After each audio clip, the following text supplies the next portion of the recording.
केवल पिछले कुछ महीनों में कुछ ऐसे घटनाक्रम हुए जिसके बाद 5वीं पीढ़ी के फाइटर जेट भारत की आवश्यकता बन गए। जैसे कि चीन ने बड़े पैमाने पे 5वीं पीढ़ी के फाइटर जेट का उत्पादन किया, तो वहीं पाकिस्तान ने मेड इन चाइना 5वीं पीढ़ी का फाइटर जेट खरीदने का ऐलान किया। इसके अलावा भी तुर्की ने 5वीं पीढ़ी के फाइटर जेट का प्रस्ताव पाकिस्तान को दे दिया। तो ऐसे में भारत पर भी 5वीं पीढ़ी के फाइटर जेट पे कदम बढ़ाने का दबाव बढ़ा। लेकिन 5वीं पीढ़ी के फाइटर जेट के क्षेत्र में भारत के लिए थोड़ी निराशा की बात है।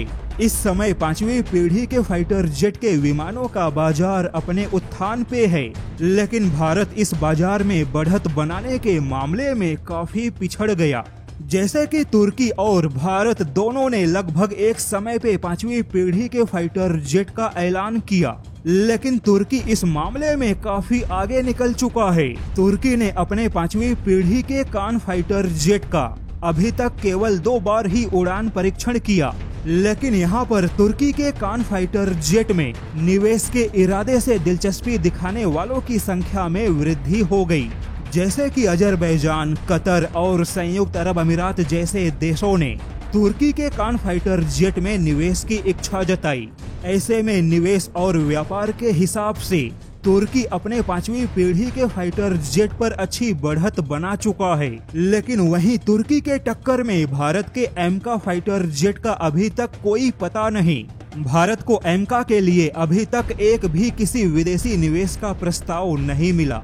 भारत का एमका फिलहाल पूरा का पूरा भारतीय वायुसेना के डिमांड पर ही विकसित किया जा रहा है, जहां पर एमका के पूरे विकास तक सरकार के पैसे खर्च होंगे। फिर उसके बाद भारत की वायुसेना अपने बजट के हिसाब से समय समय पर एमका को खरीदने का फैसला करेगी। हालांकि यहाँ पे तुर्की और भारत दोनों के पास में अपने अपने 5वीं पीढ़ी के फाइटर जेट के लिए फिलहाल कोई इंजन मौजूद नहीं है, यानी कि इंजन की समस्या दोनों देशों के सामने खड़ी है। ऐसे में अब यहाँ पे तुर्की और भारत के बीच में कौन सा देश सबसे पहले इंजन हासिल कर पाने में सक्षम होगा, यह देखना भी काफी दिलचस्प बात होगी।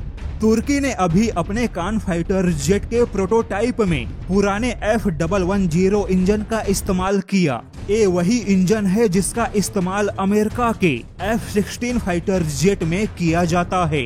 यहाँ पर बता दे कि तुर्की ने जल्दबाजी में दुनिया को दिखाने के इरादे से कान फाइटर जेट का 2 बार उड़ान परीक्षण किया, लेकिन अंदर से तुर्की का फाइटर जेट पूरा खाली है।